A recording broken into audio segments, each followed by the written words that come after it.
Okay, hello. Hello, everyone. Welcome. Thank you for joining us. My name is Scott Bellis. I'm a counselor for the BC Yukon region of Equity. I'm also the current council president. I'm very excited and interested in the topic we're presenting today at this webinar. As an artist, whether I'm performing or directing, I know that the craft, the creative work, is often my primary focus. But as an independent contract worker, I also know that there's a whole bunch of other things that I need to be on top of as I try to keep myself going and hopefully earn a living in this industry. So I'm very eager to learn more about how we can tackle everything that goes into running the business side of my life as a creative person. But before we begin, I'd just like to offer a land acknowledgement and Equity's statement of affirmation. So today I'm speaking to you from Vancouver, which is situated on the traditional unceded and unrelinquished lands of the Musqueam, the Squamish, and the Tsleil-Waututh First Nations. Those peoples of the Salish Sea have held the stewardship of the lands and waters of this region for countless generations, and I acknowledge their ongoing relationship to the lands and waters of this region, and I thank them for that. Okay, Equity's statement of affirmation goes like this. Equity embraces an open and inclusive environment and encourages respectful behavior that affirms the dignity of all individuals. Equity further recognizes our shared responsibility for vigilance in creating and maintaining this environment. Equity recognizes a shared history with Indigenous, First Nations, Inuit, and Métis peoples in Canada in honor of those who have gone before us. Equity commits to working toward understanding and actionable practices of reconciliation. Okay, we would like to gratefully acknowledge the Government of Canada and the Department of Canadian Heritage as a part of the Canada Performing Arts Workers Resilience Fund for the funding of this session and all of our seminars and workshops that we have been able to deliver over the past few months. After this workshop, we will also be sending all of you a link to complete a brief survey. We really want your feedback on these workshops and your guidance as we hope to plan future ones. And we want you to see the value and get some value out of those.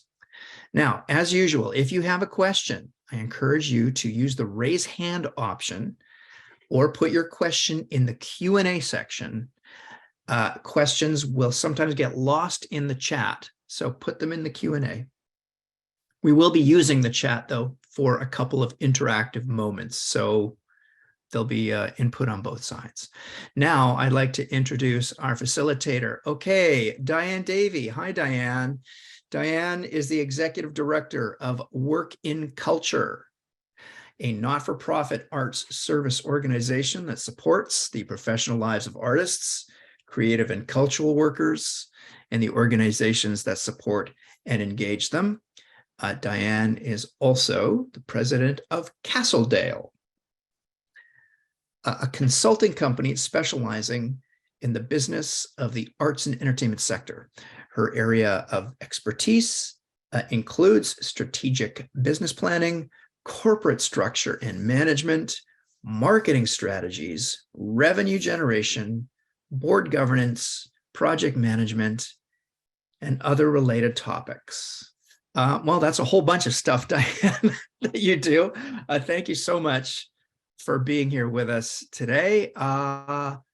I kind of hand over to you now to get us going. How would you like to begin the exploration of how we manage ourselves in the business side of our creative lives? I'm going to start by thanking Equity for inviting me to be here today. I'm very pleased. I like talking about all things business. I actually think business is quite creative, and I don't mean creative accounting. I also want to start with a little bit of a disclaimer. I'm neither an accountant nor a lawyer. I'm a generalist. I run things.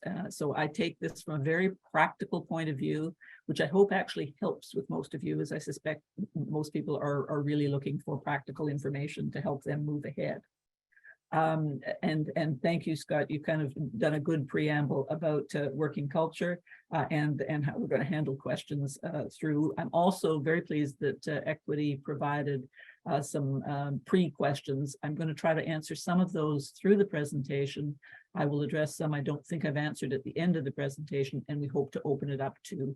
But as Scott says, if you've got something burning going through, just raise your hand or put it in the Q&A. And let me just get we're going to pull up the presentation at this point. That's me. And that's the start of the whole thing. So let's go to the next slide, which is really our commercial. And Scott's prepped you for that too. This is actually WorkinCulture's mission statement. I say it in that way because we're going to be talking about mission statements as part of a business plan. And this is what we do. Many of you I know may know us through our sorry, we're advancing a little bit too quickly, through our job board, but we love to say that we are much more than just the job board, this kind of presentation being evidence of that. But if you want to keep up with us, please would you sign up with our newsletter, follow us on social and the like, and you may find things that are of practical interest to you. Okay, on with the show. This is a sort of self-reflection interactive, and I'm going to ask you to use the chat function to just don't overthink it, put a word or two in when I say the word business, when somebody says business, what do you think of just off the top of your head? And there's no right or wrong answer here. I'm just trying to get a little bit of a sense of what people, how they approach it. And I'm seeing money, corporate, profit, making money, busy, profit and loss. So all of those very sort of businessy type terms. As Scott mentioned, a lot of you live in a kind of a dual world. You are artists first, but you want to make a living from your artistic endeavor. So you have to, and you deserve to, have access to the business processes and tools that others do. And as members of Equity, you're professionals. So I suspect that although you may think artist first and business second, you're certainly thinking about the business side of things. And it can be hard when it's only you. In my consulting role, when I first started consulting, it was just me, still is just me, with the occasional contract partner. But I had to kind of start differentiating between myself, Diane the person, and Diane the business. And that takes some effort. It's not necessarily comfortable, particularly if you are a creative person, because people are reacting to what you do from your heart and soul. And if they don't like it, it can feel like a personal slight. And I think I'm just, if you can take a recommendation from me, try to do that division of yourself, the person, and yourself, the business person, and see if you can separate the two. And just to let you know, you aren't alone. WorkinCulture, we do research on people's attitudes in the arts and culture sector, and most people have at least neutral to negative perception of business in many ways. It's a means to an end, and they're much more about the creating side of their lives than the business side. And I hope this workshop will help you access and embrace your inner business person, and perhaps make it a little bit easier moving forward.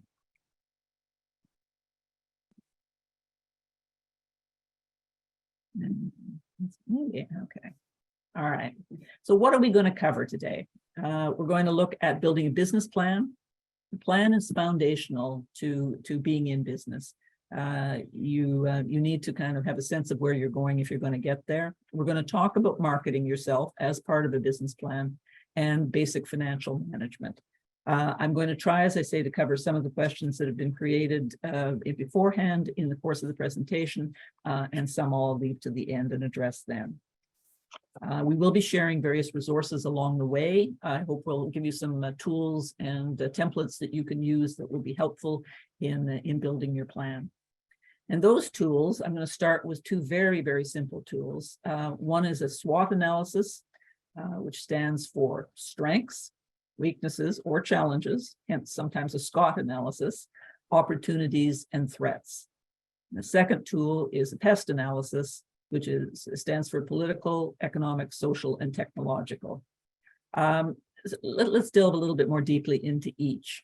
The SWOT is a very simple matrix, 4 squares essentially. Strengths and challenges tend to be internal. They're about your own business. Opportunities and threats tend to be external. So that's what's going on in the world around you. And the objective is to put, 3 to 5 items in each of the quadrants, and then have a look and see if you can perhaps match up where your strengths may in fact intersect with some opportunities.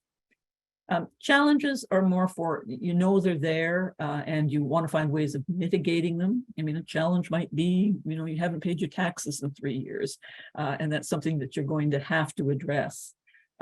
Threats, opportunities and threats, as I say, tend to be external, and that's the world around you. What's happening out there that might be good for you, what's happening out there that might not be so good for you. Some of those things you can't really do anything about. Witness a pandemic, but at least having some understanding that some of these risks may exist, and are there ways that you can think about them and prep for them, not as your primary focus, but just to have it there in your background. PEST analysis is really just a chart, and it's looking at it forces you to look at the big picture beyond your own day-to-day life. And a good example is often the political. There's not much you can do about it. But if you perceive that perhaps the political party is changing, are they going to be, and you're grant dependent, for example, if you are somebody who has benefited from receiving funding, is that likely to continue with the new government? Is it likely to change? Just something to keep an eye on. Social things might be population. Is your target population growing or shrinking? Technology is something we're all addressing on an ongoing basis. How do we keep up with technological change? How do we make it work for us? And there are going to be links to templates for both a SWOT analysis and a PEST analysis in the chat. They're just useful tools for planning. They're useful tools, frankly, for almost anything that you need to make a decision about. Just sitting down and making yourself, just using the exercise of making yourself think along those lines. All right. So you've got your business hat on. You've got a few simple tools that you can use along the way to help organize your thinking. Let's get into business planning. A business plan, what is it, first of all? And it's really just a more formal way of presenting thinking that you are all really already doing yourself. It's a roadmap, the old cliche about how you're going to get someplace if you don't know where you're going. It's really that map that lays out steps on how you want to get toward your goals. The actual description is, it's a description of your business in words and numbers with the focus on the future. It's about going someplace.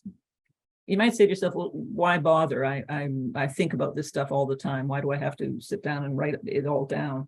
Well, for one thing, it's been proven time and again that if you actually write things down, your goals down and your strategies down, you are much more likely to achieve them. It's also, I don't know about you, but I'm a great believer in lists. I love ticking things off when they're done. So it can give you a huge set of satisfaction if you set yourself a goal and you've achieved it. If you are applying for grants, for example, a business plan is really more or less the backdrop to what most applications ask for. So it can be very helpful to have that plan written down so you can crib from it if you're going after a grant, or investment if you're a bigger type of business. My bias is toward extremely practical plans. You'll see, I'll make reference to the WorkinCulture plan. We'll give you a link to it at the end, and it's a chart format. So you're not writing a huge,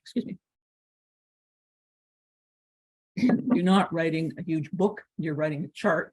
little itemized goals, strategies, action steps, how you're going to measure, and some timelines.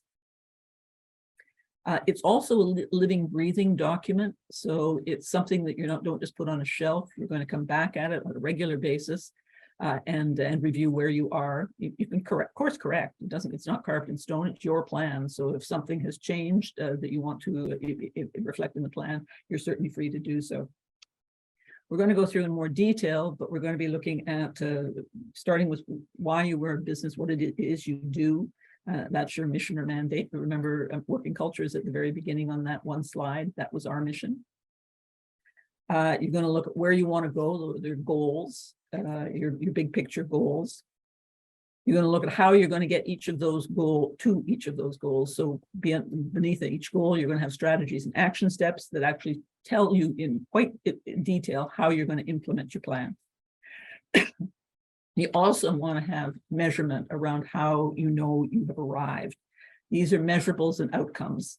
Government funders are very big on outcomes, but you should be too. And these can be both quantitative and qualitative in terms of what you want to measure. So it could be money, it could be awards, it could be new markets. I recommend a 3-year plan. In the olden days, people used to do 5- and 10-year plans, but the reality is planning is just that. It's forecasting the future, and none of us could do that finitely. So if you think in a 3-year horizon and you really work on that first year and get it down, then it's a matter of every year reviewing it and moving forward. Okay, so you kind of have a sense of what a business plan is. It's going to be that roadmap. Now, where do you start? Well, you start from where you are now. And this may seem like the easiest part. Well, that's easy to say. I know where I am, but it is an incredibly good exercise of forcing yourself to sit down and analyze your existing business. I recommend using what I call the business triangle as kind of a device to keep you on track as you're doing that. So you start with your product or service. In your case, your artistic service. You're an actor, a dancer, whatever you're doing. What precisely do you do? And you're being very precise. So if you're a singer and you sing you are working jazz as opposed to opera, you want to be very specific about that because it's going to be very different depending on what your focus is. You also have to consider whether you have more than one focus. Are you perhaps a dancer who also does choreography? Are those perhaps 2 separate businesses? In which case you're going to want to do a plan for each of those businesses. I believe that Scott mentioned that he is an actor who also directs, for example. So those might be two different businesses. Also, what is your capacity to scale up? If you're a single person, you have finite time, and being realistic about that is an important part of quantifying where you are right now. You're also going to want to look at your marketing and sales. So in terms of the business triangle, you may be the best actor in the world, but if nobody knows about you, you're not going to get very far. So marketing and sales is how you build awareness and get to your customers. You can do marketing and sales and have a great product, but if you're not collecting money and paying the people who do services for you, then you're going to come a cropper at some point. So the 3 parts of the triangle are very important, and they all have to interact. So we've talked about your service, quantifying that, making sure that you are quantifying whether or not you are doing one thing or more than one thing, making decisions around whether you have one plan or more than one plan. And then in marketing, looking at who pays you now, who are your customers right now. As a performing artist, you may have a duality of customers. You may have a theater company and then the audience itself, and you may have to think about those 2 things. Because you may want to use both in cooperation to build your audience. So if you're getting great audiences for a theater company based on your reputation, you're using that as part of your planning. Working too on the size and composition of your audience. Is it one distinct? You're a singer and you work in clubs, for example. But maybe you also work in festivals. are those two different audiences? Is the contact point different? Thinking in terms of your audience, the size of the audience, is it stable? Is it growing? Is it shrinking? Thinking about at the moment, people who you're working with or for, how did you find them? How did they find you? What were those promotional connections? How did that work? How important is each of your customers to your business? Do you perhaps have three main television production companies that you work for, but one is really 2/3 of your income? You're probably going to want to place more emphasis on that customer than on others, perhaps. Or you may decide that you need more because it's too risky to be dependent on so few. What you're really doing with this is market research. I think sole practitioners don't often think of it that way, but it is looking at your market starting from where you are. And these people can be very, very good and useful to you in helping you move forward. So if you know some of these people asking for an information interview, in bringing a group together for coffee or a glass of wine and talking to them about how they think you might be able to improve your marketing, your service, what trends do they see impacting in their business that might impact on you moving forward? Another area in the arts that we sometimes forget about is competition. We tend to be a fairly collegial group, but obviously anybody who's auditioned knows that at the end of the day, only one person might get the job. So you really are in competition with those others, however friendly you might be outside the audition room. And using your friendly competitors to get a sense of how they're doing things. If you see somebody who's doing something very well, I always think plagiarism is the sincerest form of flattery in that sense. When I started my my consulting business, I actually sat down with a couple of friends who consulted and asked them what I should be charging. It's not that people will necessarily tell you exactly what they are charging, but they gave me a range. It certainly gave me a lot of comfort to know what I was getting into with the experience of others. So your competitors may share best practices. They may share information on pricing. And you have to remember too, in a digital world, that competition isn't just local. It's digital, as we found in the pandemic. With everybody online, you're looking at people competing in your space who may be, in a totally different country. So you look at what you're offering now, make sure you're defining it and the like, looking at who is your customer base now, your audience, and also what are you doing in terms of finance and administration? How are you handling? Are you paying your taxes?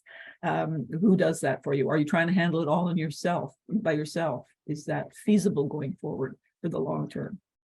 And we will talk in a little bit more depth about how you might handle some of those things. The basic thing there is making sure you understand what you need to be on top of, for example, taxes, and how you're going to do that as you build your business plan. One of the questions that was asked is this one, is to incorporate or not to incorporate. I tried to put it in art form. And the most common options for sole practitioners is operating as a sole proprietorship. The other option is to incorporate. So what are the differences? I'll use myself as an example again. When I started my consulting business, I was a sole practitioner. So that's just me. So just operating as Diane Davy. I reported my income at the beginning as just part of my annual tax returns. But I got to a certain size and it was recommended, and I followed the advice to incorporate. So I now have an incorporated company. That's the Castle Vale that Scott mentioned at the beginning. So why would I do that? Why would I spend the money on a lawyer to incorporate? And I do recommend spending the money. You can do it yourself, but I recommend getting a lawyer. Because having a corporation means that there is a business entity that accepts the liability of the work that you do within that corporation, and that is separated from your personal assets. So if you have a house or a car or the like, those things are not going to be impacted should something happen within your business. So I do recommend it. It is not necessary, And if you're just a startup, you're just starting out in your business, you can certainly delay doing it for a bit. Incorporation costs, depending on how complicated it is, somewhere between $1,500 and $2,000. And I'll talk a little bit too about, about bartering and the like. But it certainly can be an investment that is worthwhile.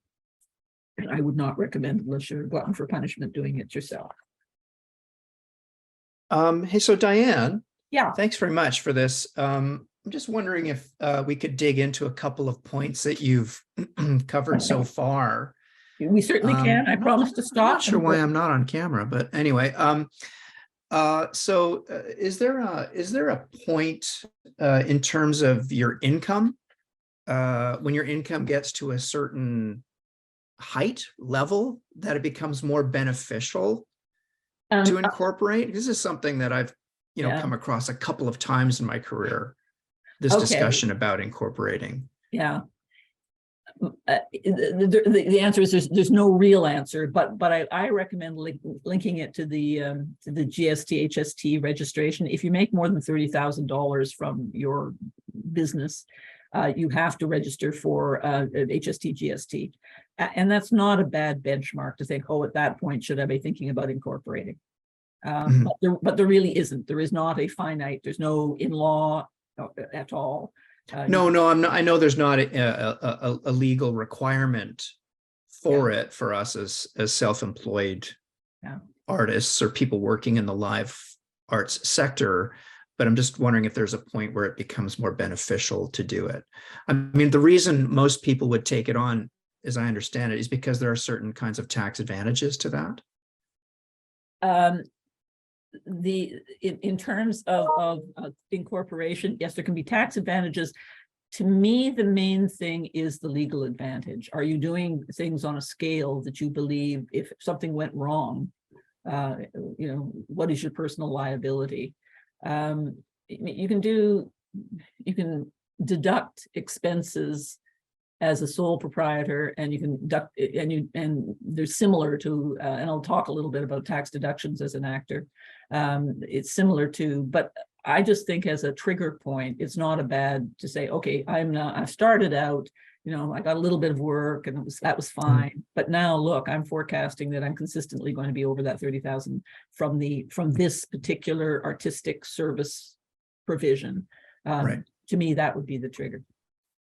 Great. And then I'm just wondering if we could go back to that triangle for a second. Sure. So the triangle, one of which was the service you provide, your market or your audience, and the finances attached to that.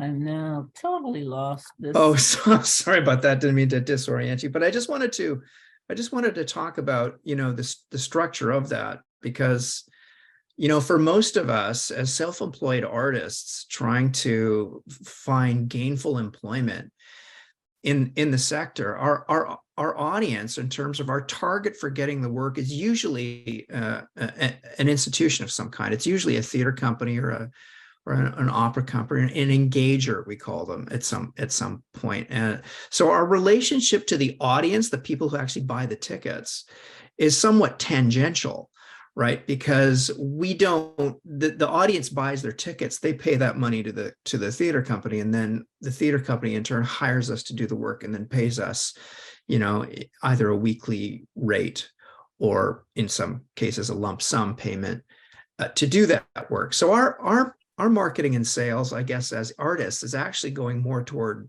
the theater companies that can provide opportunities for us to do that. So in terms of marketing, do you have any kind of tips or advice for approaching potential engagers for our members from the marketing side? Yes, I brought in the concept of audience, and we'll expand upon it a little bit when we get into marketing. But as your career builds and as you get reviews, for example, which are essentially a response to your performance, As you perhaps, depending on your desire and ability to engage on social, you have direct connections with people who've seen your performances, who probably anecdotally provide, gee, I really loved you and such and such. As you build that audience, which is direct, not to the institution, that becomes a selling point for your relationship with the institution. So say you're dealing with a theater company and you're very active on social and you have, 20,000 followers because you've been working at it. Then, I mean, I would bring this into that mix and say, I bring to this equation following, who is going to buy tickets to that performance. And so it isn't the direct, it's not that you are, I mean, I agree with you. You can't very well say, go to your audience and say, give me money for a job. But your audience and your relationship with an audience, whether it is through things like reviews, or whether it is a direct because of social, can influence the people, the casting directors, the theater companies, the clubs, the festivals that you might be interacting with. Probably more a mid to later career consideration, probably not at the beginning of your career, but certainly as you build reputation and experience, it becomes part of that marketing mix. Is that helpful, Scott? Yeah, I think that is helpful. I mean, certainly seeing this as a director, I certainly see it more often. Actors including things like their social media handles, or links or to reviews or quotes from reviews that sort of accompany their submission materials when audition calls are going out. So I think it is a good tip.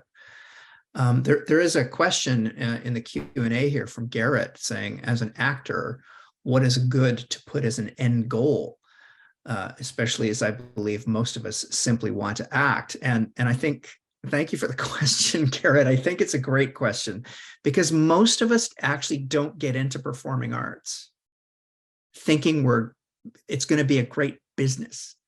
I know. We get into it. We have there's an inspiration that generally draws people into this kind of work that's different. So I think it's a great entry point. It's a great thing for us to consider the business side of it, since we probably came into it from a different pathway. But what about an end? What is an end goal?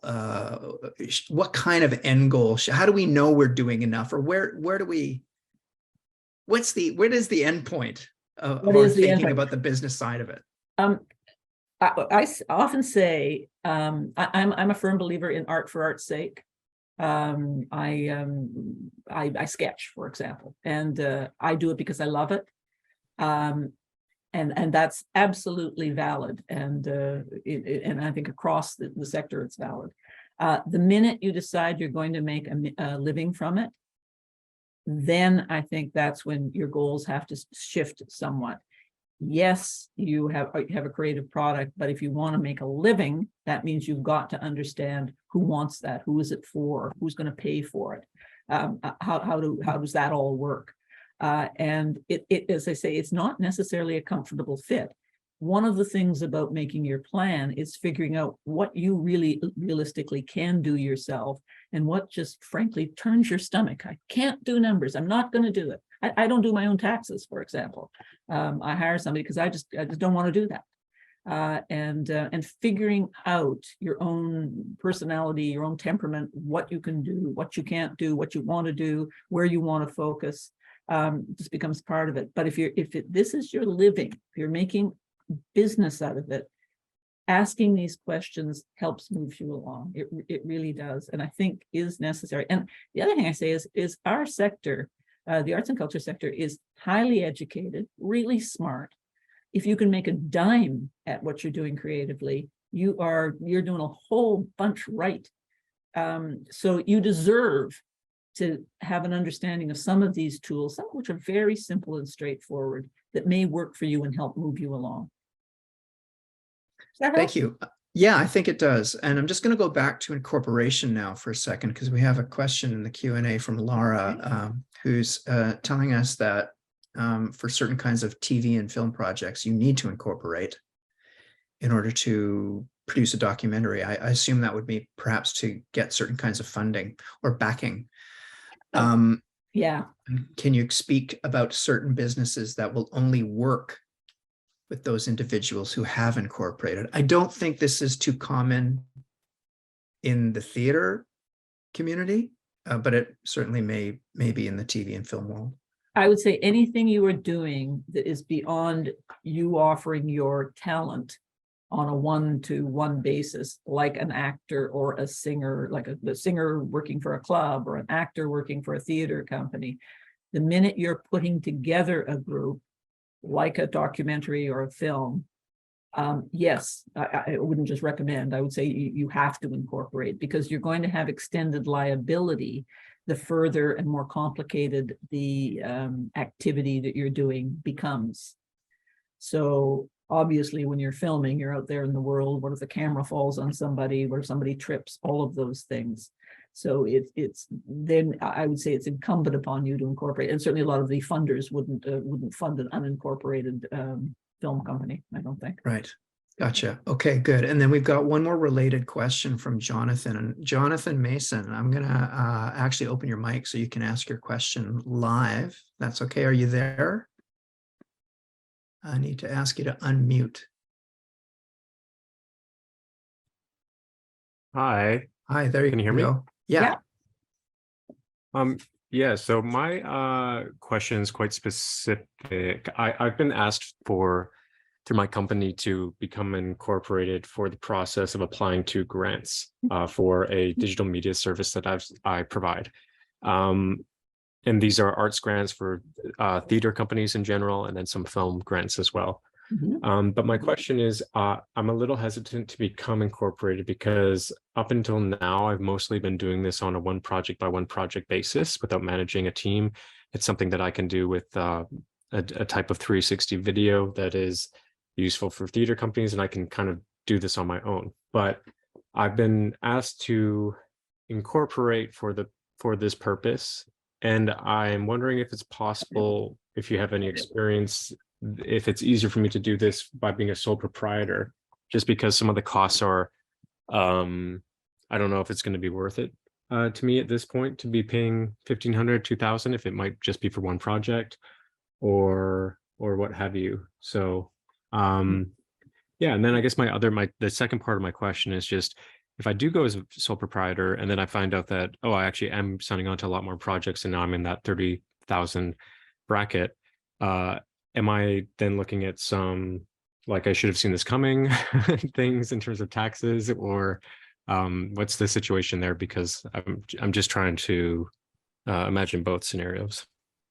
Okay, I'll give you sort of an overview response, but once again, not lawyer, not accountant. So very, very specific. I strongly recommend you find some way of accessing those people. Typically in film, I know that they incorporate for each and every project. So there may be a big corporation, and that corporation may have a whole bunch of sub-corporations for each and every film project. And it sounds like you're looking at something similar on a smaller scale. I would recommend, if in order to get funding, they're looking for incorporation for the project itself, and if the project is one that brings in more than just you and has some moving parts happening, that you do incorporate for that project. Obviously, you have to weigh it against what the income is going to be. If it's less than the cost of incorporation, then no, obviously it doesn't make much sense. But I would think of that you may be faced with this situation on an ongoing basis. So maybe incorporating, maybe that same company can go on to do other projects, and maybe the best business practice in what you're doing is a separate corporation for each project. Oh, wow. A separate corporation for each project. Why would that be the route to go? Well, again, not lawyer, but in film, I know. So a big company, I don't know, Universal Film, would have a separate entity. If you ever look at all the credits and stuff, you can often see there's an incorporated entity for the actual movie itself. And I don't know if anybody else out there has this experience and can contribute. But it's somebody has raised their hand. Laura? Oh, I think Laura's got a different question. Oh, okay. Yeah. I think what I might just say is the specifics of your question may need some legal input. But you may find that in fact incorporation is the right way. Okay.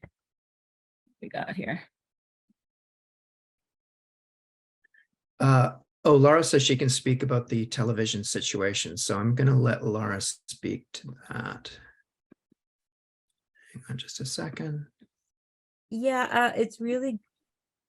Hello? Hello? Hi, we can hear you. Yeah, I guess for the TV, yeah, because now as theater actors, we're getting such a crossover, and we're finding our business in theater as well as TV, or sometimes whatever. But in terms of TV, when I worked for a production company, basically, you want to think of each movie or each media thing that you do as a separate business, and you need to have liability for that project. It's not you being a business for every single project and it's an umbrella underneath that, right? It's just, it keeps it clean, it keeps it clear, and the expenses for one project is not going to bleed into the next project. So it's got to be separate. And so you've got a business affairs person and a legal person is really going to help you if that's your way. And you're doing partnership in the TV world and things like that, especially when you get larger amounts of money for funding and things like that. So that's a simple start. CBC has sorry, I'm promoting something else, but CBC has, an information panel about incorporation in that level, but it's important for you to speak to a business affairs and legal person for that bit, but basically keep each media project beyond theater. But I think it's even in theater too, right? Like when you become, and that's what I want to speak to, just sort of when actors become artistic directors, when we start our own theater companies, I wonder if how that looks like for incorporation. But I know for TV, it's like you have to think of each project as a separate entity and not your full business, glossing over all these different. If you create a documentary today, if you create a movie tomorrow, you need to keep its own business structure with it and contained within itself, type of thing. Yeah, you've actually brought up a very good point, Laura, the funding structure. So for example, for a theater production, you may well have certain investors who invested in play A, they're not invested in play B. So keeping a separate corporation for play A and play B might well be the better way to go to keep things clean and straightforward. And that's Is it advisable to have one corporation that is for yourself and then all these separate corporations for each project? That's certainly the way larger, well, not even just larger. Way back when I was with OWL and we did television production, we had a corporate entity, and then we had entities that we created for each separate television production. So, yeah. Right. And last question for me, I promise, Lynn, I'm gonna shut up. Go ahead. I'm just wondering if there is some kind of, I'm sure maybe it's just in the presentation, a resource of where to start, who you can contact, and have an actual conversation rather than Googling and have a phone call with someone. Do you mean specifically around incorporation? Specifically around these questions, yes. My recommendation would be do your initial research, and there is a lot of information online. The government, for example, has a lot of information, but at a certain point, it'll get to the point where your eyes are rolling in your head. And your best, I'll talk about this a bit later, but if you can access a lawyer who specializes in this, it is your best bet. And even if you don't have a lot of money, one of the things I often talk about in the arts is barter. People like the arts. So if you're an actor or a playwright or something, if you have access to things of artistic performance that people might like to access, there may be ways to barter tickets for advice, sort of thing. I don't know if that's you, but if not, you're still better to find a way to pay for the information, the basic information, rather than find yourself a year or two down the road doing something dramatically wrong. So that's where I really think you need to think about having some money. Okay. Thank you. Great. Thank you, Jonathan. And thank you, Laura, for your insight into Yes, this thank as you very well. much. I'm going to move us on now. Oh, we have one more question. Okay. This is from an anonymous attendee, and it's about incorporation as well. I incorporated many years ago. I'd like to start using it again, but I'm not sure how to use it to my advantage. Is an accountant the best resource, or a business coach? An accountant will ensure, or you can find out from the government whether or not the company is still active, if that's an issue. If you incorporated and you've been, if you incorporated and you haven't been reporting, you may have to do just reporting that you haven't done any business in the corporation. You have to bring your records up to date. So I would recommend getting in touch with an accountant and just stating exactly where you are, what you want to achieve, and you may have to do some catch-up work. Okay, great. Thank you very much. Now I'm gonna. You claimed a zero claim. Then you're on top of it. The company exists. You can activate it. It's yours. Right. Great.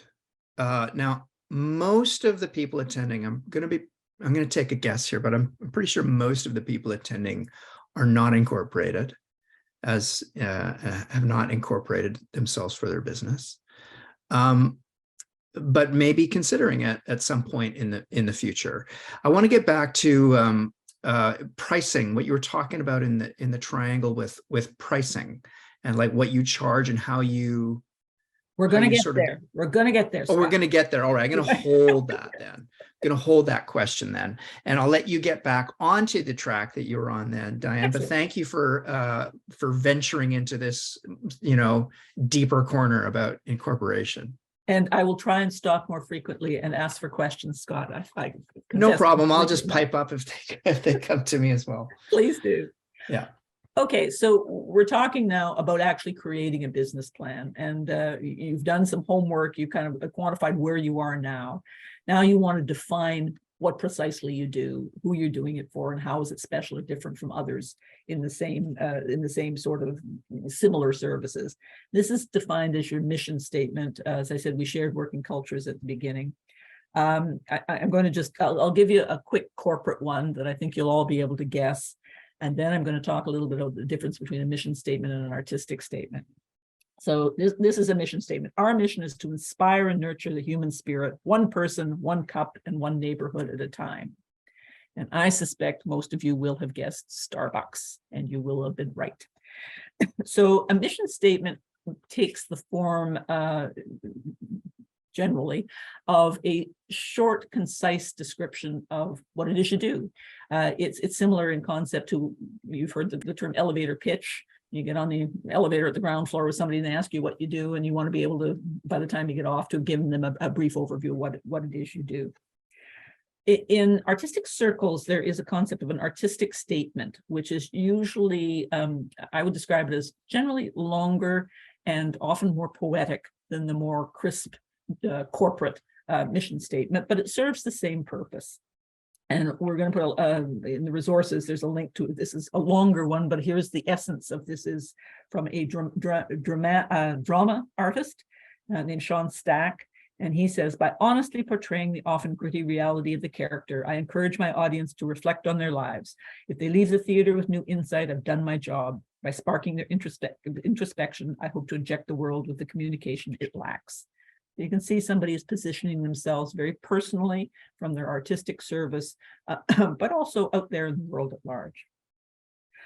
I'm going to say at this point, any of you who know more about business plans or dealt with business plans, there are often also a vision and value statement, which I'm not going to get into in any great depth in this based on time. Suffice it to say, a vision statement is a really big picture, how the world's a better place when you've done what you want to do.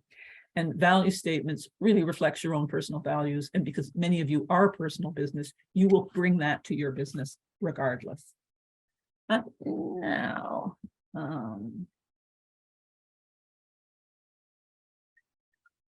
okay, when you've got that description, that elevator pitch, that mission statement down, it's going to act as kind of a filter for what you're doing. And again, if you're doing more than one thing, you may have two mission statements, so two filters. that you use to kind of, is this something I want to do? Is this in keeping with what it is, how my business is going? The next thing you want to do is really drill down to where you want to go. And here, this is big picture, and I'm going to ask you to reflect on that business triangle again. If you think of a goal for an individual proprietor, a goal around your service, a goal around your marketing, a goal around your financial and admin, that's enough. That's 3 major goals that you might have that you're living with over a 3-year period. So this is an example of one that is some form of may well serve for most people's financial goals. I want to increase the sale of my creative services by 10% per year over the next 3 years. Another tool that you can find very, very helpful in creating goals is to use a SMART goal template. And once again, we have a link here, and you can see what the acronym stands for. You want your goals to be specific, measurable, attainable, relevant, time-based. Let me come back to that attainable. Attainable means they're realistic. It's not so highfalutin. I want to be a millionaire at the end of 3 years. That's not going to inspire you. That's going to demoralize you if you aren't hitting your goals year after year. So really work on these goals to make sure that they are things that you feel you can build on and deliver over a 3-year period. And as I say, 3 to 5 is just great. One around each quadrant of each apex of the triangle is more than enough. All right. Any questions around goals? Okay, I'm going to move on. The problem here is on my computer. No. Brianne and Naomi, if you're there, can you move me back to strategies and action steps without my going all around the? Thank you. And I think I'm going to leave it to you guys to advance. I can't see it very well on my computer. It kind of disappears, comes and goes. So I'll say next slide as we move forward. Within each goal, which were pretty big picture, you want to break those down into strategies and action steps that get you closer to actual implementation. So strategies are kind of the big picture, the next step, the broad steps that are going to lead you to your goal, and the action steps are very specific.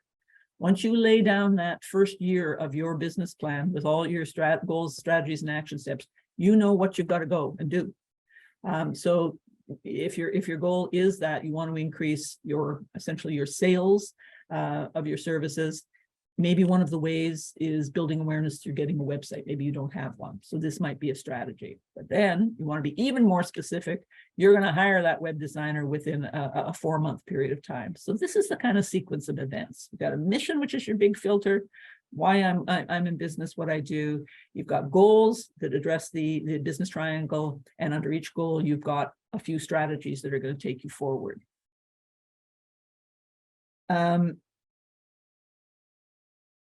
You also have to consider in each of these, when you're developing them, what they are, how specific they are, who's going to do them, can you afford them, how are you going to pay for this, you're going to do this, and what revenue is it going to generate, what revenue do you hope it's going to generate at the end of the day. So remember I said that a business plan was a description in words and numbers.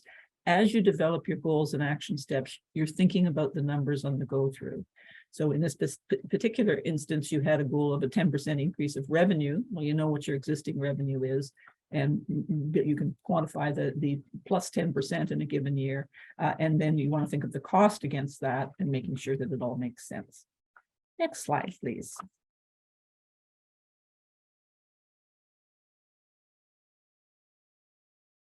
Any questions just before we get into marketing? I don't think so. I think that the costs of doing business is an interesting point for most of us as self-employed artists. The kind of costs that we incur are things like, getting headshots and, perhaps building a website where we can, show photos or clips of work that we've done. Is there anything else associated with expenses that you think we should be thinking about for performing artists? When you're building a business plan and you want to make a living at what you're doing, What you actually have to do is you've got direct expenses that relate to the making the income. So if you're an actor, that would be headshots and promotion, and I don't know, it could be makeup, it could be agents' fees, it could be a variety of things. But then you've also got what you as a person need to live. So what does your business have to generate to cover your rent, your car, your food? These aren't necessarily expenses that you can deduct as an actor, for example. But when you're building your business, I think that creative people, the last thing they value sometimes is their actual time. So building in that if I'm doing something and somebody's paying me, okay, sure, it's covering the cost of the headshots, it's covering the cost of, you know, maybe the transportation and something like that. But is it covering my time? I have to eat. So that can often be, I think, one of the real difficulties for creative people. I know an artist friend, a visual artist, who, you know, can lay out the cost of the paint and the this and the studio and the that and the thing. But then I say, yeah, but what about feeding yourself? Where does that come in pricing your artwork? And you have to do that. One of the ways of getting to where you're going, so one of the strategies can be marketing, right? It's a very important one. It's certainly part of that triangle. Academically, marketing is taught as the 4 Ps or up to 7 Ps, but I'm going to keep it simple here. These are the basic components of the marketing mix. So when you're building your plan, and even as part of your assessment of where you are, you're looking at what it is that you do. And you're marketing, always you're looking at it from the point of view of the customer, of your audience. Not you. When you're doing this exercise, you're not thinking of, yeah, I need to eat. You need to think, what is the value of what I do to the person I'm selling it to? That's how you're putting your marketing in place. And you start for a sole practitioner, for an artist, it's their creative product or service from the point of view of your customer or audience. Do you bring to a theater company, I know the role, I'm a quick study, I can leap in and I can be ready tomorrow. Maybe that's something you're marketing to the theater company to take you on. You see an opening, what are the benefits you bring to them? On a sort of broader scale, do you bring a reputation? Do you bring a following, an audience? We talked about social media. That's a sales point from your point of view. If you can actually help drive ticket sales because you're going to be promoting the fact that you're in a play or in a movie or singing at a club, then that's remarkable. That's people, that's influence. It could be more ephemeral. Perhaps you're a new light on the scene and you bring energy and a new approach. Figuring out whether you are the star or the supporting cast. Are you a soloist or are you part of an orchestra? Really understanding what that service and product is and making sure you're describing it and marketing it in the appropriate way, with always thinking about what you're bringing to the person you're selling it to. Place talks about where people find you. So in an artist's sake, it could be your website.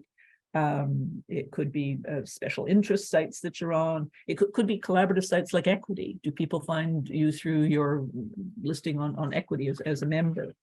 Are people finding you because you perform regularly at a festival or a theater or a club, something like that? Obviously, with the pandemic, the acceleration of finding people on online, it has accelerated like mad. So if you don't have the basics, a website, some presence on social, you really want to think about how you're going to get that. And remember, you cannot do it all well. So don't try to be all things to all people. Choose social apps that are or where your audience is going to be and focus on those. Price. We did come to it, Scott. I promised we would, and we are. Depending on what part of the performing arts you are in, there may be norms. For example, unions, I think sometimes basically have price lists of what the norms are that you're supposed to be paid. But figuring out where you are in your career, are you at the top? Are you in the middle? Are you just starting out? There'll certainly be a difference. You want to be competitive. If you and another actor are up for the same part, you don't want price to be an impediment. But That said, you do have to pay your rent and the like. So you want to make sure you're pushing the umbrella the envelope as far as you can. Someone in the pre-questions asked how you can continue to increase your price in a challenging economy. And I think I bring it back to the benefits that to the customer that you bring. So you do have to think competitively. What are the norms? So if you're outside of union pricing, why are you a star and you don't have to pay attention to what the norms are? And that could be fine. But if you're thinking of increasing your price, can you link it to something of benefit to your audience, to your customer? Have you recently, acquired a following on TikTok, and you can say, listen, I'm worth it because I'm going to bring people who are going to pay for tickets. This is actually a really interesting point, and Diane, I'll just jump in here because so for equity members, we have minimums. Yeah. Right. One of the things that we do is we provide, create, and maintain contracts for our members so that when they're doing their work in our jurisdiction, they have minimum fees that they must get paid when they're doing that work. But those fees are all minimums, and this is something a lot of members tend to forget or not take advantage of, is the fact that those are minimums, and you're completely free to negotiate anything above and beyond those minimums, whether it's your weekly fee or anything else you'd like included in your contract, whether it's, I don't know, a parking spot at the theater or, whatever it might be, you have the ability to negotiate for that. And it's true in the film and television world as well. We're all self-employed, where we should make the most of the opportunities that we have. So if you think of things that you think can help you do your work better, or that you think you deserve because of what you might bring to the project, it's good to throw that into the conversation when you're having a discussion about your contract. That's a really great point. And it also speaks to the business plan as a living, breathing document. At the end of a given year, you sit down and review it, and you tweak the next year to make sure you're still on target. And that means things like looking at your pricing. So what you don't want to be doing is leaving your pricing at the minimum for a period of 3 years and then suddenly bumping it up dramatically because you just realized you were under what you could get. So by addressing it on a yearly basis and doing incremental price increases, there's less of a sticker shock at the other end, and it's keeping you aware and intentional about what you're charging. We've got a question, Diane, going back to the SMART goals. Yep. Can we go back to that for a second? This is from Nathan. Nathan is a young actor who's just graduating and would like to know, what are some SMART goals that help create a solid base for a career? Well, I think, do you have a response to that question, first of all? Well, I'll bring you back to the business triangle. So if you look at your service, is what you're doing good? Is it needed? So do you have any goals around improving? Once again, I'm not an actor or a performer, but say you're a dancer, and you think that if you could learn a new form of dance, that would increase your ability to market yourself. So you might have a goal that is to get training in ABC. That might be a goal. Once again, you're linking it to your business objectives, because I think that opens up a new market for me. You might have a financial goal, like increasing the sales, could be, I want to incorporate. So I want to get to a $30,000 in income mark and incorporate. Your marketing goal might be simply build awareness, something sort of generic, and then figuring out how you're going to do that. Does that answer the question? I think it's one answer for sure. I mean, as somebody who's worked in the community for over 30 years, Nathan, I would say, I don't know where you're located, but get to know the community that you're in, get to know the people who are creating the opportunities, look at the theater companies that are in your region, find out what work they're doing, so that when you get the opportunity to meet those people, you can have you can have a fulsome conversation with them about that, about the work they're doing and the goals that they're trying to achieve, so that you can assist them with the services that you bring as an artist. It's good to know the landscape that you're settled in, right? So that you can make the most of the opportunities when you get to connect with people who are going to be able to provide those opportunities to you. It's like I paid you, Scott, to Oh, to give it. that one's for free. You can have that one for free. If I can move to just finish off marketing, because the next Sure. thing after that, I'm going to talk a little bit about networking and relationship building. So the last P that I'm dealing with is promotion. And that is really, how are you branding yourself? Are you a star? Are you a soloist? Or are you a supporting cast? How do you get the word out to your potential market and audience? And we've talked a bit about everywhere from, an intermediary might be an agent. You don't have an agent, you need an agent to promote yourself. Because that's the way your business works. You want to look at where you are on things like social.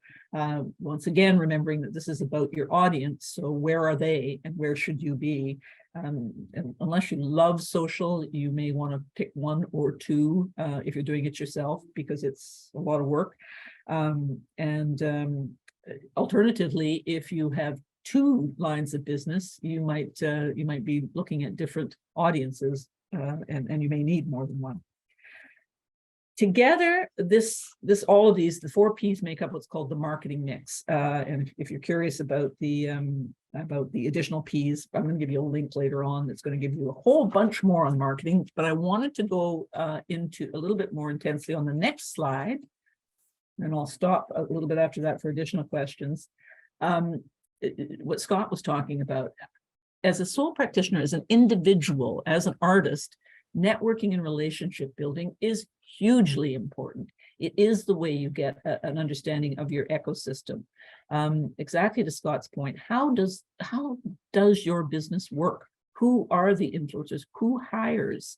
And really doing that intentionally. Now, this is not networking in the old concept of going to a cocktail party and handing out business cards. This is building on the people you know, your understanding of the sector, working your existing connections, like equity. Where can equity take you if you're interested in some of their aspects of the sector? What more can they provide you? Sounds like they've been providing with a huge number of webinars. Take them and then build on relationships that may emanate from those. Get involved in what's going on. Go to events, listen for opportunities. Remember, and this is huge, that networking is a two-way street. It's as much about you listening to people and saying, what can I do for you, as well as having them listen to you and hopefully reciprocate and say, what can they do? And as you build those relationships over a career, they will stand you in good stead. I know people who I started with, 25 years ago that I still keep in touch with. Practice your mission statement or artistic statement or elevator pitch, whatever you want to do, so you can comfortably, when somebody says to you casually, so what do? You can talk to them about what it is that you want them to hear. It's not that you're saying, I'm an actor trying to build a business, and do you know anybody I can talk to who will pay me? It's not that, but by honestly sharing some of your own passion, and remember, that's a lot of what arts is about people's creative passion. People are interested. People like artistic people. You never know where it might lead you. And that reciprocal part, if you feel that there might be something you can do for them, ask anything I could do for you. Also, if things go into more depth, if somebody says, oh my goodness, I need to hire a guy like you or a woman like you, then have some information that you can follow up with. That's probably your website. I put it in form of a media info kit. It might be Call My Agent. Isn't there a TV show called that? But really, you're networking, you're doing it because you're interested, because you're out there and about, you want to know more about people, but also be prepared if there is opportunity that knocks, that you can be there. I'm going to pause in case there are any questions, but I am just going to refer you to another source of information. We have done a course, but WorkinCulture's done a course. It was actually for Arts and Heritage organization called Marketing Masterclass. And we have a series of wonderful tips and interviews and the like on our website. And the link that Brianne is just putting there will take you to them. It covers a lot of this. Yes, it was done for institutions, but a lot of what I'm talking about and a lot of the templates I'm talking about are embedded in the toolkits, which really take you from sort of strategy right through to implementation of a marketing plan. And it does tell you about the 7 Ps of marketing. So if you want to get any more depth, it goes there. But just to pause, because I know marketing is both huge and intimidating. Any questions?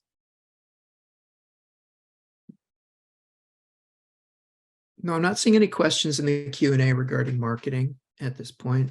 Diane? I'll just stress one more time. Remember, when you're looking at your marketing, you're looking at it from the point of view, why should somebody hire me? What do I bring to them? What's the benefit to them of working with me, of using my services? I think that kind of promotion may also shift from project to project. Like what makes me appropriate for one kind of acting project might be different from something else I might bring to a different project. So you may need to change how you kind of market yourself to a producer.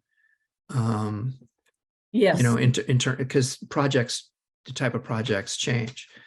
Yeah.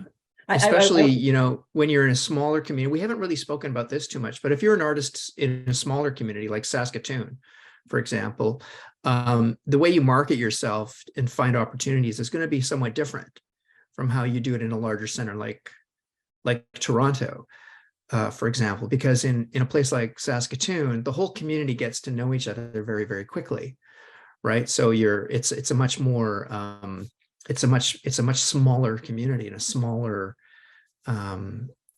it's a smaller community. So how you deal with, do you have any advice for working in circles of different sizes in terms of marketing? I would argue, Scott, that the basic premise is the same. It's just scale. So you're absolutely right. In a small community, you can probably know the majority of the players, all of them. Whereas in Toronto, that's probably not really possible. But I would say the same principles, that you want to understand how the sector works. You want to find out where the jobs are. You want to what you bring to them. You want to have good relationships, and you want to have a two-way relationship. It's not always you asking, it's you giving too. So what can you if it's a community theater group, can you volunteer in addition to participating in putting on a play? So I think that it's really a question of scale. I would also argue that if you are in a smaller community, somebody actually asked in the pre-questions about what the difference might be in a rural community. And the answers that I actually were thinking of, I know that access to basic internet and the like can be harder. I know that access to job opportunities, if you require transportation, can be harder. I also think that that you may want to go beyond the confines of just your community. So you may be dependent on online in a way that you may not have to be in a larger community. And that may in fact be a place where the pandemic has worked on your behalf, because everybody's much more used to working remotely than they were in past. So I think everybody's skills are up, but also I think people's expectations are not necessarily that everybody lives next door. You may be doing something from away. There is a question in the chat, in the Q&A here, again from Laura. Thank you, Laura. What are some effective statements to say about yourself when it comes to marketing? Do you have any starting advice for somebody who maybe has never really done this kind of thing before? How do you get going on that? Sit down with some people and do some brainstorming. Particularly if you have access to some people who have hired you. Why did you hire me? What is it about me that stood out from somebody else? You know, do I bring energy? Was it and to your point, Scott, obviously, if you're dealing in drama, it's going to be different than comedy. Or it could even be some of the old-fashioned virtues. You turned up on time and you did the job, you knew your lines. You know, I really, really like that.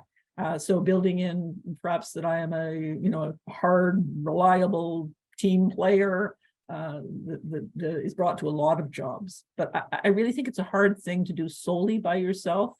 In the same way, as I say, when I started my consulting career, I went out and talked to people. I was talking about pricing and the like, but I also did talk about, how do you hone in on what it is that you do that's different than what other people do? Can you tell me any of my own virtues that I might highlight that you think might be saleable, that might be of benefit to customers? And, and things like reliability and perform on time, on budget, in my case, were some of the things that came out.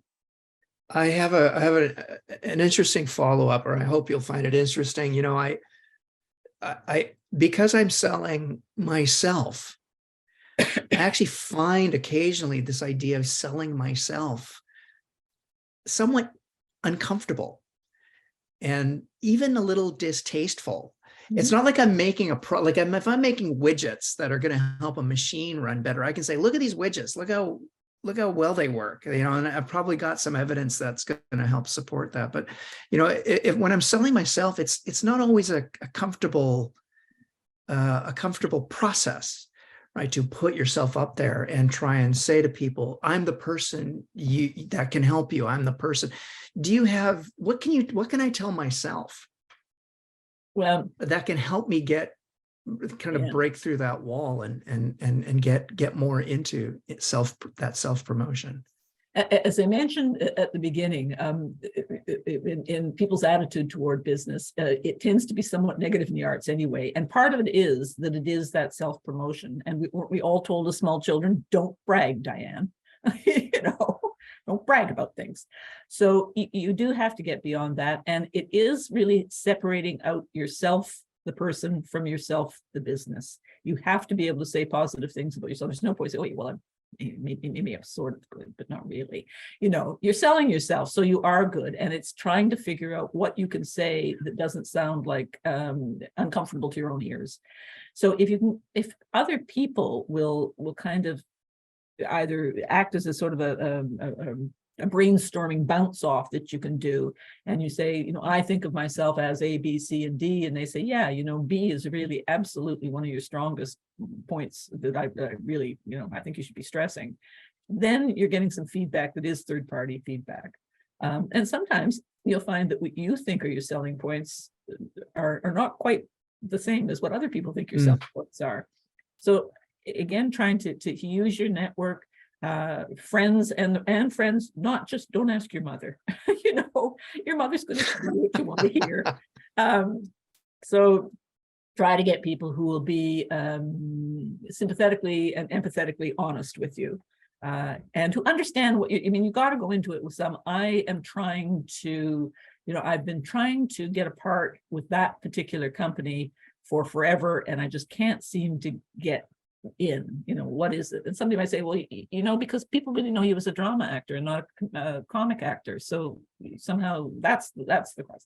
I'm just saying, basically, if you can get feedback, you sometimes will find surprising answers that you didn't anticipate, and it kind of helps you get a little bit over yourself, because you're practicing with people who aren't going to point fingers at you and say, don't brag. Right, that's great. Thank you very much. So,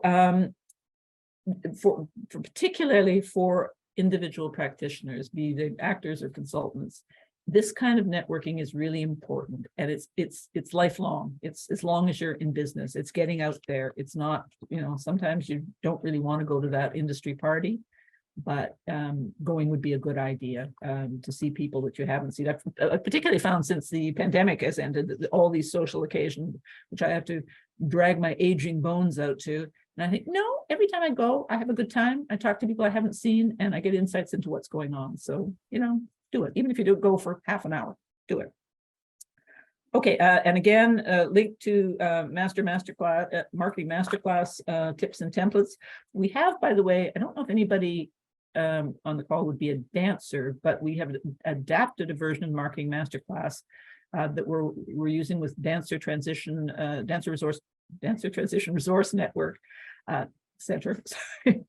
Anyway, DTRC, and we're doing a version of that marketing specifically for dancers, so for artists, very akin to what's in the toolkits. Okay, on to the part that's probably the least fun for everybody. Next slide, please. There is no getting around it. As part of your how you will get there, there are things that you have to do that you may neither have the temperament nor the skills for. And part of the planning process, as I've mentioned, is honestly taking your own temperature. If your stomach churns every time somebody brings a number forward, you probably have to find somebody else to help with your numbers. And you may have to look at advisors, and I'm going to talk a little bit about ways of accessing people, even if you don't have much of a budget there. But I am going to also say that regardless, you have to have a kind of sense of the big picture, because even when you hire very competent people, you need to understand what they're doing for you. You need to be able to say, yes, you've done it. Thank you. Yes, it's a fair price I'm paying you for doing it. And yes, it gets me to where I need to go. So you can't totally abdicate regardless. So if you have areas that you cannot do yourself, and I'll talk about things you can do on the next slide yourself of a basic nature, you might consider bookkeepers, accountants, lawyers, IT people. These are all people out there who may be able to help. You don't always have to pay hard cash. Sometimes people forget that barter does still work. And I will reiterate that the arts tends to be attractive to most people. Do you perhaps have an acquaintance or friend or colleague who is a lawyer? You want to talk to them about incorporation. I don't know, maybe you're a singer and their daughter's wedding is upcoming. Maybe you can sing at their wedding in return for tax advice. Just think about it. It's kind of the concept of, you know, I'll get you front row seats at my next performance if you give me some bookkeeping advice. Again, you still need that general understanding. And I generally think that if you have a checklist approach to the things that you have to cover off, it can be pretty basic. So what really needs to be done? In other words, what if it isn't done might come back and bite you on the ass. So that is things like insurance. Depending on what it is you're doing, what kind of insurance coverage do you need? Contracts. When you're making a relationship with somebody who wants to hire you, are you adequately covered? And equity is a huge help there for you. Are you making more than that 30,000? Should you be registered? Do you need to be registered for GST? Are you reporting and paying your taxes on a timely basis? Unlike my friend who didn't report for 3 years and was surprised when she got into some difficulty. So just having as part of your review at the end of any given year in preparation for the next year is tick, tick, tick.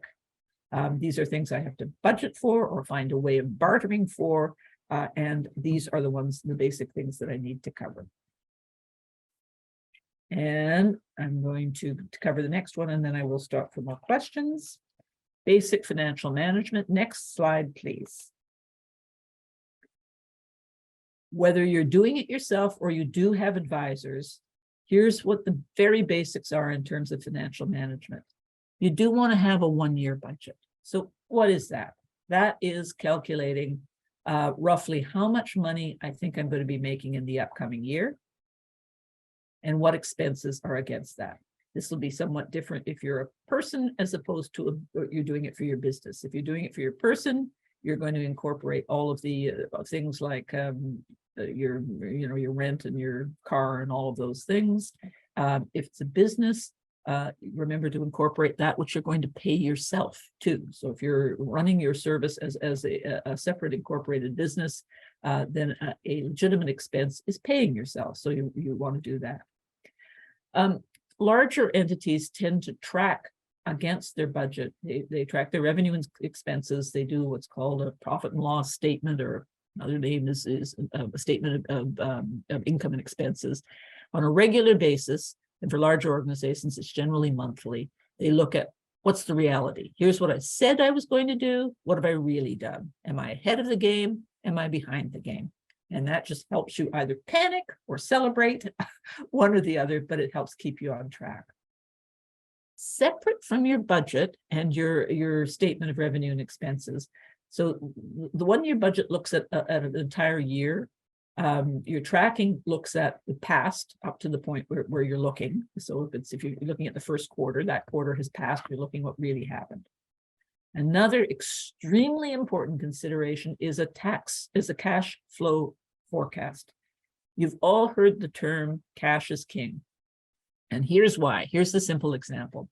Your budget might say that you're going to earn $100 for the year and your expenditures are going to be 90, and it shows you've got a $10 profit. And that's good news. Hey, no worries. There I am. And you're tracking it. Seems to be okay.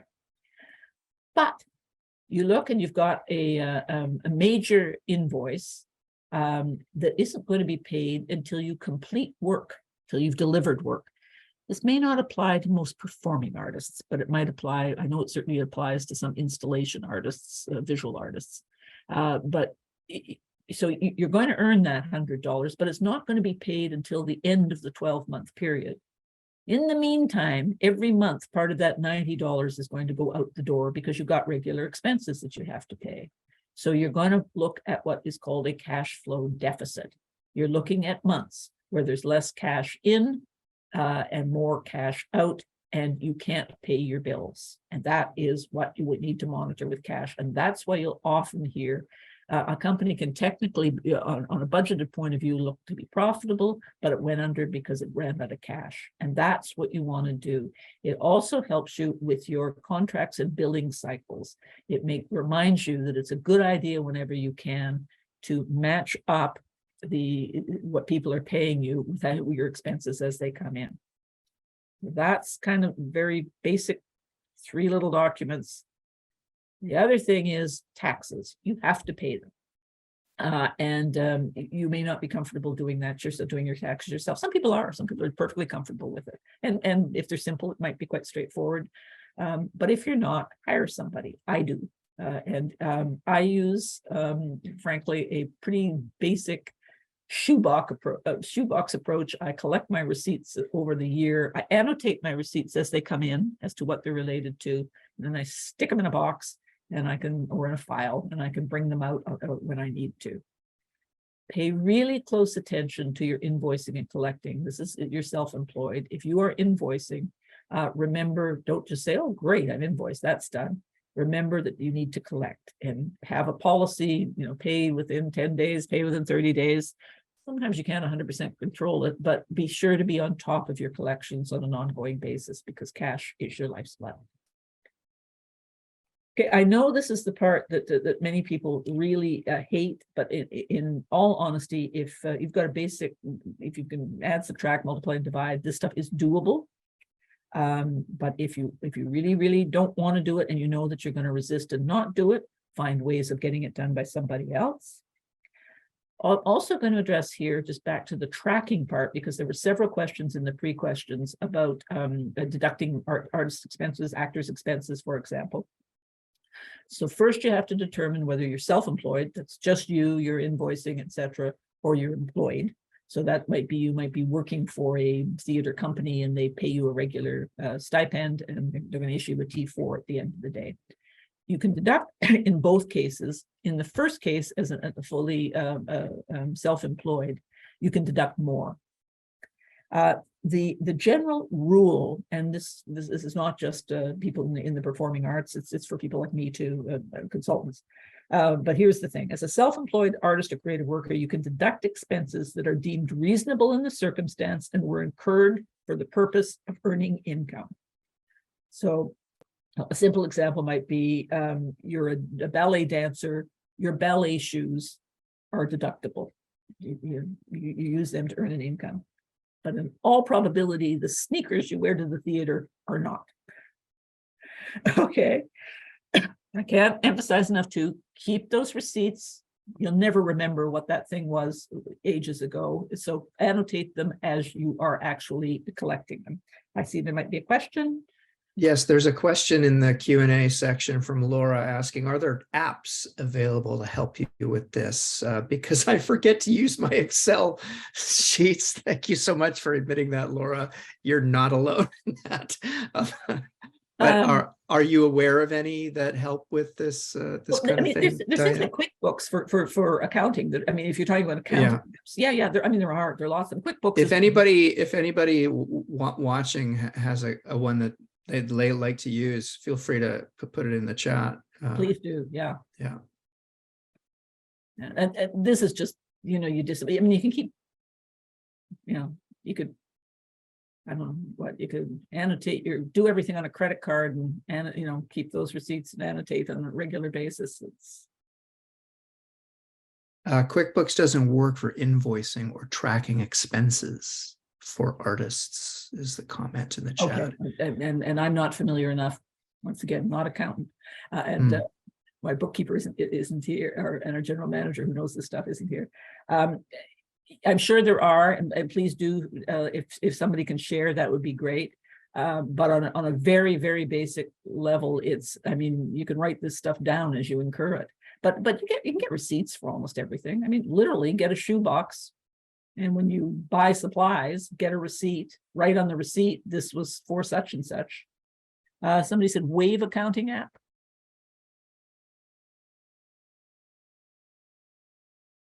Yeah, there's a couple of comments in the chat.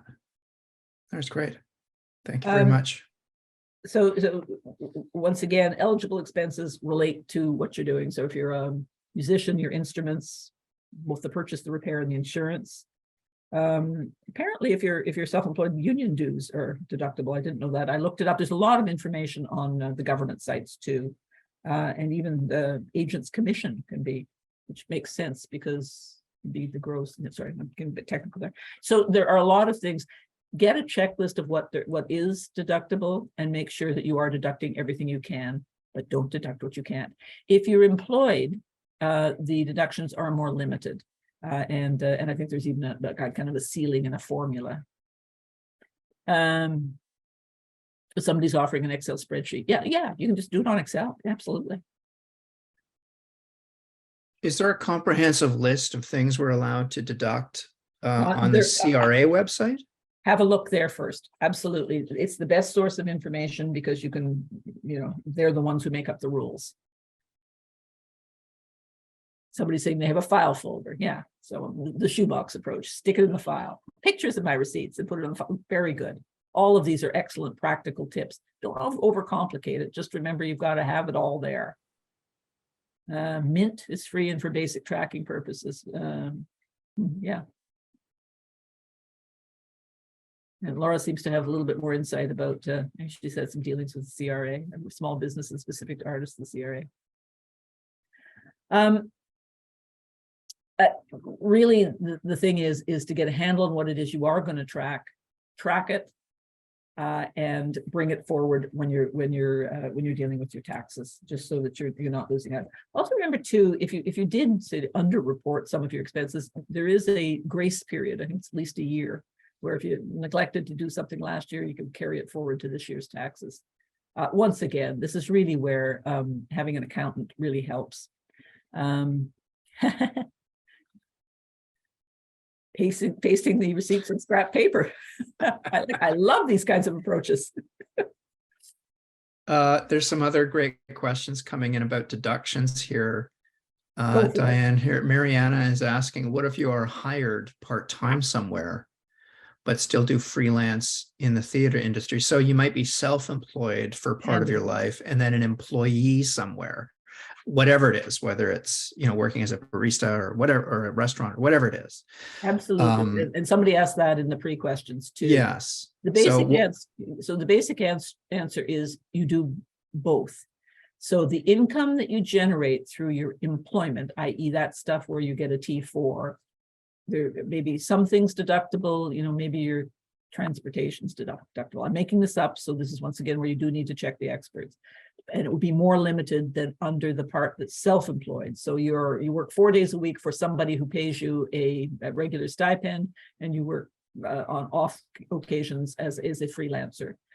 Once again, it relates to generating the income. What do you need to spend to generate that income? So if your freelance is acting and you need special makeup for that acting job, you would get to deduct that against the revenues that you earned in the acting job, not the revenues you earned at the barista job, for example. You wouldn't do your day-to-day makeup and that.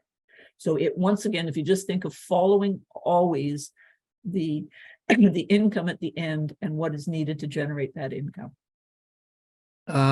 Can investment losses be deducted?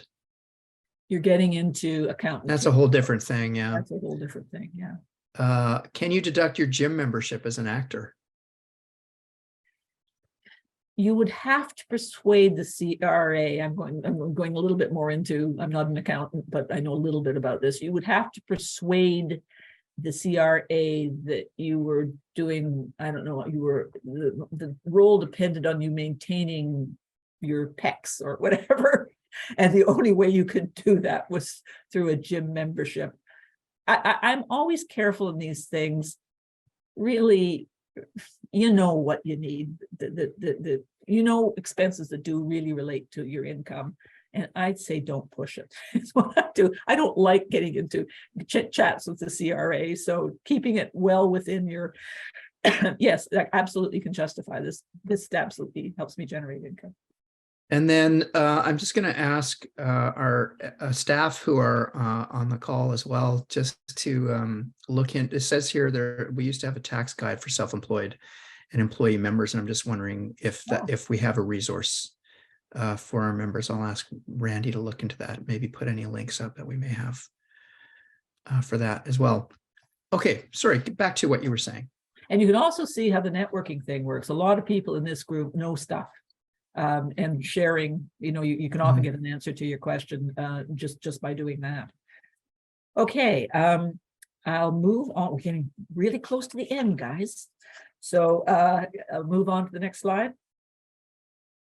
Okay, part of the whole thing, business planning, is you've set yourself goals, strategies, and action plans. You're aiming to get somewhere. You know that you're going to be reviewing your plan on a regular basis. You're going to be building in measurables. And they're the measurables and outcomes. That's what help you know that you have arrived. And why bother tracking that? Well, I think it's important. It's certainly important for people, you know, who you might be getting grants from. They really like to know that you have an outcome. And they often specify what kind of outcomes they're looking for. But for you specifically, if you said, hey, I want to win an award, you want it, it's awfully nice to look at your plan and say, listen, I set out to do that and I did it. Congratulate me. So it's for yourself. It's also for some third parties too. And that's really just, and it helps you keep on track, and it helps you revise for the next year. If you achieved a goal early, maybe you were aiming to increase your income 10% for each of the 3 years, and you increased it 20% the first year. You're going to revise your goals looking forward. It's important too to recognize that goals are not just financial. Certainly that's important. But recognition, both in the form of you know, people hiring you, obviously, a repeat hire, somebody worked for somebody and they hired you back. That's right there. That's an outcome. Also awards like the Dora Award. If you've been recognized for your delivery of your service, your artistic service, that's something to celebrate, and it's something to filter back into your plan and into your marketing and into your, when you're talking to people, you're going to use that. I won the last year's Dora Award, so I should be hired rather than that other person. And so using all of your awards to help generate that awareness of yourself, your service, what you're doing, and which in turn works to help you generate more income. Any other questions that are asked, Scott, before I go on to a recap? No, there was just one more about mixed income streams. This is from Sean, who does a bunch of different things, including teaching and music and editing and recording.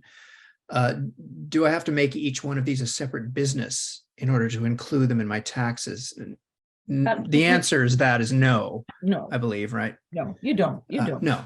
No, you don't. I mean, it's where your self-employment, where you're driving the income and invoicing and the like. I mean, I would think that, teaching, you might quite often be, well, you might be self-employed, but you might be being hired by an institution. That would be being employed, and other things would be being self-employed, and they don't all have to be separate.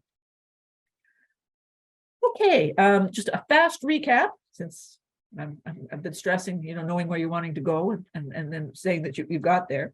So the next is really next slide, please. So we talked about a mission statement. So that's really, why am I in business? What do I do that's special or different from what others are doing? It can be the hardest part to get right, but once you've got it down, it acts as that filter for incoming opportunities.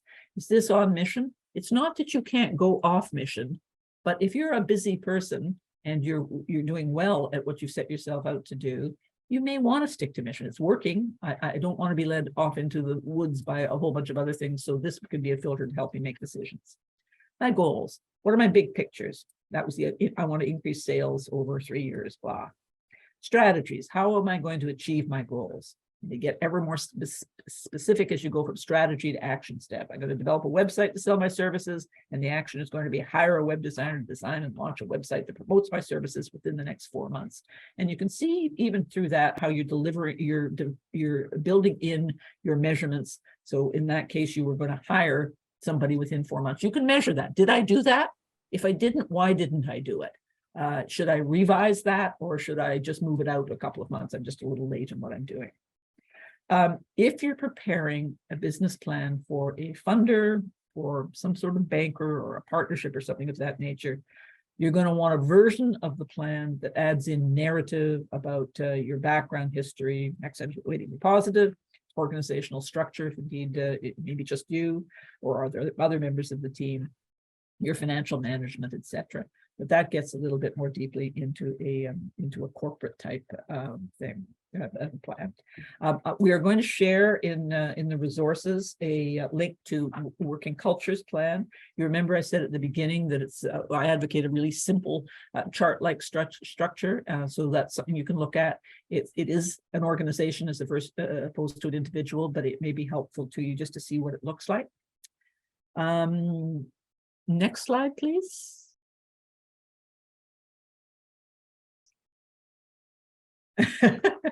Okay, so you think you're done. That's it. I'm never going to do that again. Well, as I say, it is a living, breathing document. Next slide, please. Having got it down and congratulated yourself, you don't want to leave it at that. You want to regularly review your plan. You want to see how you're doing and course correct as needed. After all, stuff happens. Think pandemic. When the pandemic hit, we were just at the start of a 3-year plan, and we had to sit down and do a whole crisis management plan that was not a lot of fun. Fortunately, things got back on track. But a plan is a living, breathing thing. Use it as a filter for new opportunities. New opportunity comes along, check if it's on mission, will help you achieve a goal. I'm the type of person in my office. I tend to go out and get very excited about new ideas, and I come back all full of, intentions about doing something new. And I depend on the team to say, look, is that really on mission? Can we really do that? You can't do it all. So having some framework to kind of as a check and balance is a good thing, particularly if you're an individual. It makes you stop and think about the upside and downside. Once again, not that you can't go off mission, but it just helps you stop and think. As you get closer to the end of a 3-year plan, hopefully that's been working, you've been tweaking it on an annual basis, you sit down and do the whole exercise all over again. So it's really kind of never ending. We're just now at WIC, the plan that you'll see is a 3-year plan that's coming to an end, and we're working on the next version of it. Okay, now, I did get, I can do one of two things. There are some questions I think I've answered that were in the pre-submission, and there's some that weren't. I could look at those questions, or we could just open it to the floor. Scott, what do you think? We've covered all the questions in the Q&A. Excellent, okay. And I'm not currently seeing any hands up. Okay. So we could go through the list. We've talked Okay. about these. Do I need to register and incorporate strategies for tax write-offs? We've kind of covered that as well. We've talked about different size markets, living in a large center as opposed to a smaller center. How about, here's one that we haven't really addressed. I'm not sure there's an answer, but how do I budget and market to start a business from scratch? So this is no prior experience. I'm not quite sure whether to treat this as, for example, you're an actor who's just emerging from, say, school, from a course and starting your business, or you're later in life and getting into but it's hard. If you're just starting, I would say that one of the things to do is deliberately go out and find people to talk to, do what I would call information interviews with people who you think might be doing something similar to what you're doing. Again, I refer to the community is pretty collegial. I've always found it so. And if you think somebody might, and bill it honestly as an information interview, you're not there looking for a job. You want to find out more about how they've got jobs and conducted their careers. And if you say, can I have 30 minutes of your time, make darn sure you stick to the 30 minutes. But I've found a lot of people are very open to that. I instruct, particularly in the book publishing business, but I often say to my students, if you want to follow up with me, I'm always surprised at how few do, but there's always one keener who will say, yeah, can I talk to you more? And I'm happy to do that. I do it for strangers. I'm certainly going to do it for students. So how do I budget and market? If you can get information from people who've done it before you, who will give you some framework, you can certainly look online. There are things for small businesses online, but the performing arts is a very specific business. So look to Equity, perhaps. They may be able to give you some insights too.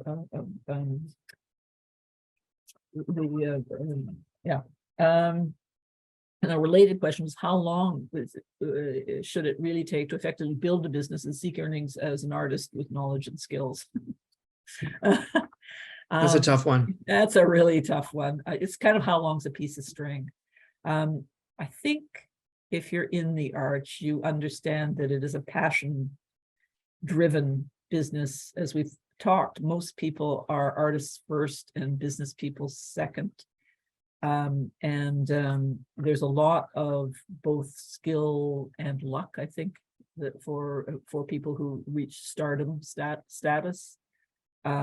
So it is hard to say that. And once again, I think all you can do is talk to people who have been in similar circumstances and see if you can figure out what's realistic.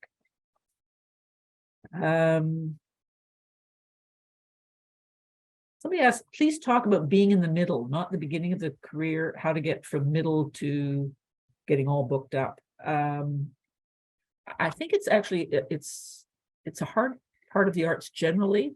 There's a lot of support for emerging. And you hope that people who reach senior status actually have developed some success.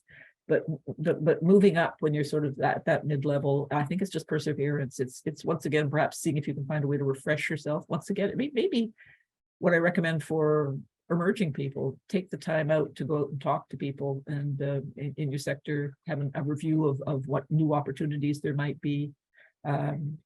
Maybe anybody else have any comments they'd like to share, because that's just sort of a sharing type thing. Anybody who's been there and wants to comment? Well, different actors or different performers have different trajectories through their career. You see some young performers come out of school and they start to take off quite quickly and get a lot of opportunities, and they kind of build from there. I had the opposite. I work fairly steadily now, but the first, I would say, 15 years of my career were very much a collection of small bits and pieces that eventually cobbled together to create a little bit more momentum in my career. And I think you did hit on it, Diane, is your ability to your staying power and your passion for the work. I think if you can maintain that and continue to find new ways to connect with people, eventually, I think you'll see results. It's also, we all know that a lot of people in the arts, I mean, it's kind of a given, do more than one thing. I serve as the executive director of WorkinCulture, and I also have a consulting business. I mean, WorkinCulture is my biggest client. And I know a lot of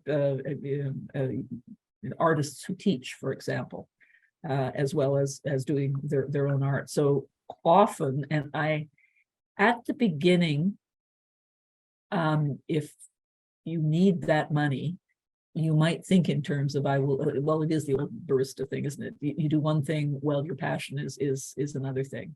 And so you support yourself by doing something. And as your business builds on the other side, you gradually shift the emphasis so that you're doing more acting and less baristering. That's a verb. There's a great comment from Laura in the chat. Our artistry is a life experience, not a destination. That mindset is helpful. It's the other side of our mindset, apart from the business side, and we want to try and keep those two sides working together. Oh, I like this. I often partner with emerging artists by offering mentorships. It's a great thing to do. Yeah. And this is the networking and the getting out there and being part of your community kind of thing. I think that it's just great. It both buoys your own spirits, I think, gives you inspiration, you're giving back, and you're opening new opportunities for yourself. Yeah, joining boards and volunteering. I know there is an overemphasis sometimes on artists being asked to volunteer their skills, and I'm very wary of that. But volunteering in the more expansive sense of volunteering to do something good in your community, I think is a great way. It's a good point. Yeah. Connecting with people is great, but you can't pay your rent with exposure. Exactly. Yeah. Well, and here's Laura saying, grant funding and business plan to create your own work is great. Yeah. I mean, sometimes, I'm going to get a barn and put on a show. You might do it yourself. Just doing a last scan here for questions. I'm not seeing any hands at this point. So we're coming up to our 2-hour mark. We are indeed. It's been a fantastic audience, I must say. I really appreciate the interactivity. It really makes it a lot easier doing this. Okay, well, I'm going to start to close this up then. So first of all, thank you, Diane, for sharing all of your perspective and your acquired knowledge in an area that I think many performing artists are not so comfortable with, which is the idea of marketing and self-promotion and building your brand and your business. Thank you so much for that. I'd like to also give a shout out to our ASL interpreters. Thank you, Amanda and Cynthia, for having our backs and supporting our accessibility goals. And I want to thank all the participants for attending. It really means a lot when members tune into these webinars. A lot of organization goes into presenting them. And that gives me a good gateway to thank our staff behind the scenes. Randy and Alona, thank you so much. You can check out the other webinars that we've done on our YouTube channel. Canadian Actors Equity Association has its own YouTube channel. You can check them out there. Please don't forget to fill out the survey that we're going to send you after this is all over, and to give us some feedback on how you felt this went. Want to thank you everybody for attending, and we'll see you again really soon. Take care, and bye-bye for now. Thanks all.